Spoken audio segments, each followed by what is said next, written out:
Chicken curry. Wow, ఇంత గ్రేవీగా ఎలా చేసావు, మాకు చెప్పవా అంటారా? సరే, మీకోసం నా రెసిపీ చెప్పేస్తాను, వచ్చేయండి. ఇది విలేజ్ స్టైల్ చికెన్ కర్రీ. 4 ఉల్లిపాయలు, 3 టమాటాలు ఆయిల్ వేయకుండా ప్యాన్లో ఇలా కాల్చుకున్నాను, మూత పెట్టి మగ్గపెట్టుకున్నాను బాగా. చూసారా, ఈ గ్రేవీ స్మోకీ ఫ్లేవర్తో ఉంటుంది, అందుకే ఇలా కాల్చుకున్నాను. బోన్లెస్ చికెన్ తీసుకున్నాను. ఆ పీసెస్కి బాగా పెరుగు, గరం మసాలా, ఉప్పు, కారం పట్టించాను. అల్లం వెల్లుల్లి పేస్ట్ వేయలేదండి, గరం మసాలా మాత్రమే వేశాను. పెరుగు కంపల్సరీ, ఈ కర్రీకి పెరుగు తప్పకుండా ఉండాలి. పెరుగులో నానబెట్టి మ్యాగ్నేట్ చేసి ఫ్రిడ్జ్లో పెట్టేశాను బాగా. చికెన్ బాగా నానింది. పీస్ చూడండి ఎంత బాగుందో. దీన్ని పక్కన పెట్టేద్దాం. ఇప్పుడు ఇందాక కాల్చుకున్న ప్యాన్లోనే పచ్చిమిరపకాయలు, ఎండుమిరపకాయలు, జీలకర్ర, అల్లం, వెల్లుల్లిపాయలు కూడా కాల్చుకున్నాను. ఇప్పుడు ప్యాన్ పెట్టి ఆయిల్ వేసి ఇందాక మ్యాగ్నేట్ చేసుకున్న పీసెస్ అన్నీ లైట్ ఆయిల్ వేసాను. ఇవన్నీ ఇలా లైట్ ఆయిల్లోనే వేపించుకోవాలి, బాగా డీప్ ఫ్రై చేసుకోకూడదు. ఈ కర్రీకి స్మోకీ ఫ్లేవర్ ఉంటుందని చెప్పాను కదా, ఇది మాడి కొంచెం అడుగంటుకుంటుంది కదా, అప్పుడు భలే ఉంటుంది కర్రీలో. పీసు తింటుంటే ఇంకా తినాలనిపిస్తుంది. రోటీ, రైస్, ఒక రసం పెట్టుకొని కర్రీ వేసుకొని తింటే సూపర్ ఉంటుంది. ఇదిగోండి, ఇందాక చూపించాను కదా, నాకు పెద్ద పీసులు అయిపోయినట్టు అనిపించింది, అందుకని నేను ఇవన్నీ కట్ చేసుకున్నాను. మా పాప కోసం 2 లాలీపాప్స్ కూడా వేపించాను. ఇందాక కాల్చుకున్నాం కదా, అవన్నీ ఇలా పీల్ చేసుకుని శుభ్రంగా లోపల ఉన్నాయంతా తీసేసుకోవాలి. నేను ఏదైనా సరే మిడిల్లో కట్ చేసి చెక్ చేస్తానండి, అలా వేసాను. నాకు కొంచెం డౌట్ ఎక్కువ, ఎందుకంటే ఇప్పుడు వచ్చే మందులు వేసి పెంచే వాటికి దేనికి కూడా గ్యారెంటీ లేదు, వెజిటేబుల్స్కే కాదు. అందుకని నేను ప్రతిదీ చెక్ చేస్తున్నాను. శుభ్రంగా పీల్ చేసేసుకొని తొక్కంతా తీసేసుకొని నల్లగా అయిపోయింది చూసారా, మధ్యలోది కూడా ఈజీగా వచ్చేస్తుంది. టమాటో కూడా అంతే, మిడిల్ పార్ట్ తీసేయాలండి. టమాటోలో మధ్యలో తెల్లగా ఉంటుంది కదా, అది కూడా తీసేయండి. బాగా మగ్గిపోయింది కాబట్టి బాగా ఈజీగా వచ్చేస్తుంది. నేను అదే చేస్తున్నాను ఇప్పుడు, మిడిల్లోది మీకు చూపించడం కోసం. ఇది తినకూడదండి, ఆరోగ్యానికి అంత మంచిది కాదంట. ఇది ఉల్లిపాయలో మధ్యలోది కూడా తినకూడదని ఎలా అంటారో, టమాటాలో ఉన్న మధ్యలోది కూడా తినకూడదండి. కిడ్నీలో స్టోన్ వచ్చేవాళ్ళైతే అస్సలు దీనికి దూరంగా ఉండాలి, దీనివల్లే స్టోన్స్ వస్తుంటాయి. ఇది పాడేద్దాం. ఇవన్నీ కూడా అలాగే చేసేసుకుని ఆ బౌల్లో వేసుకుందాం. ఉల్లిపాయలు మాత్రం సపరేట్గా వేరే బౌల్లో వేసాను. ఈ టమాటాలు మాత్రం మిక్సీ చేస్తానండి, టమాటా ఎందుకంటే గ్రేవీగా ఉండాలి కదా కర్రీ, అందుకని. ఉల్లిపాయ మాత్రం మిక్సీ చేయను. ఉల్లిపాయ ఏం చేస్తానో మీకు చూపిస్తాను. మిక్సీ జార్ తీసుకొని ఇందాక కట్ చేసుకున్నాం కదా, ఉల్లిపాయలు మాత్రం వేయకూడదు మిక్సీ జార్లో. టమాటాలు, పచ్చిమిర్చి, ఎండుమిర్చి, అల్లాన్ని పెద్దగా చూపించాను కదా మీకోసం, మీకు అర్థం అవ్వాలని చెప్పి దాన్ని కట్ చేసేసాను. ఇప్పుడు ఆ పీసెస్ని కూడా వేస్తాను.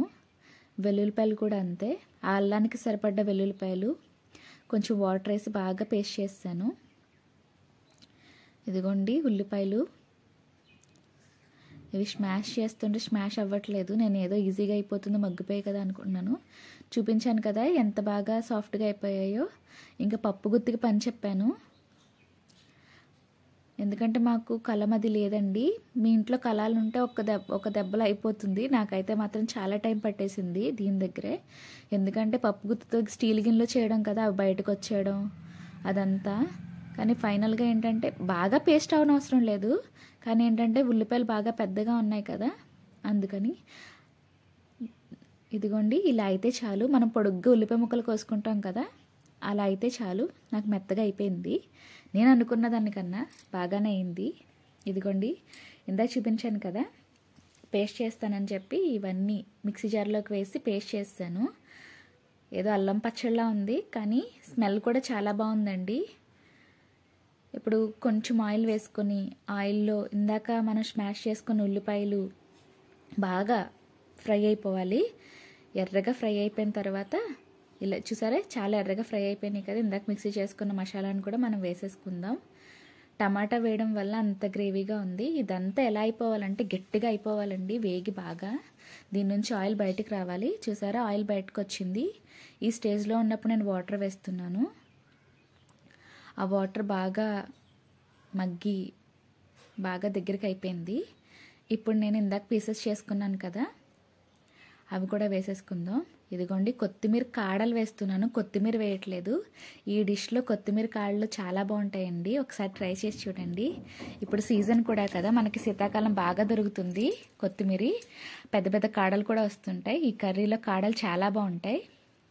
ఉల్లి కాడలు కాదండి, కొత్తిమీర కాడలు. మీరు విన్నది కరెక్టే. ఇప్పుడు బాగా దగ్గరికి అయిపోయింది కదా, ఇప్పుడు చికెన్ పీసెస్ కూడా వేసేసుకుందాం. దీన్ని బాగా గ్రేవీ పట్టించేలా బాగా కలుపుకోవాలండి. తిన్నవాళ్ళు అనాల్సిందే, బాగా ఎలా ఉండవు ఈ కర్రీ అని. అంత బాగుంటుంది. చూడడానికి మంచి కలర్ఫుల్గా ఉంది కదా, ఎందుకంటే టమాటా గ్రేవీ వేసాం కదా. ఇప్పుడు నేను ఒక బటర్ క్యూబ్ని వేసాను, ఎందుకంటే బటర్ స్పెషల్ టచ్ ఇందులో ఈ కర్రీలో. మనం ఇందాక వేసిన బటర్ క్యూబ్ చూడండి బాగా వచ్చేసింది కదా ఆయిల్ లాగా. దీన్ని ఇప్పుడు ఒక్కసారి కలుపుకొని ఒక 5 మినిట్స్ వదిలేయండి పొయ్యి మీద. స్టవ్ ఆఫ్ చేసిన తర్వాత 5 మినిట్స్ వదిలేయండి. మంచి ఫ్లేవరబుల్గా ఉంటుంది. కొంచెం కర్రీతోనే చాలా రైస్ కలుస్తుంది. ఇది వరకు చేసుకునే చికెన్ కర్రీలన్నీ పక్కన పెట్టి ప్రతి సండే మీ ఇంట్లో ఈ కర్రీ వండుకుంటారు, అంత బాగుంటుంది. ప్రాసెస్ కూడా ఏముండదు. ఇంకా చెప్పాలంటే ఉల్లిపాయలు కోసి కళ్ళు మండుతాయి, ఈ బాధ కూడా ఉండదు మనకి. మంచిగా ఎర్రగా వేగిపోయింది కదా, ఇప్పుడు మనం కూడా అమ్మమ్మంటూ తినేయాలి. నేను తినడం ఈరోజు మీకు కూడా చూపించాలనుకుంటున్నాను, అందుకే ఈ క్లిప్ తీశాను, యాడ్ చేస్తున్నాను. నా ఛానల్ని సబ్స్క్రైబ్ చేసుకోండి, లైక్ చేయండి, షేర్ చేయండి. ఈ కర్రీని మీ ఇంట్లో ట్రై చేసి ఎలా ఉందో నాకు చెప్పండి. నేనైతే ఇప్పుడు కర్రీని ఒక పట్టు పడతాను. లెగ్ పీస్ కూడా చాలా బాగా వచ్చింది. మా పాప కోసం వేసుకున్నది నేను తీసుకున్నాను, ఎందుకంటే 2 వేసాను కదా అందుకని. బాయ్ అండి.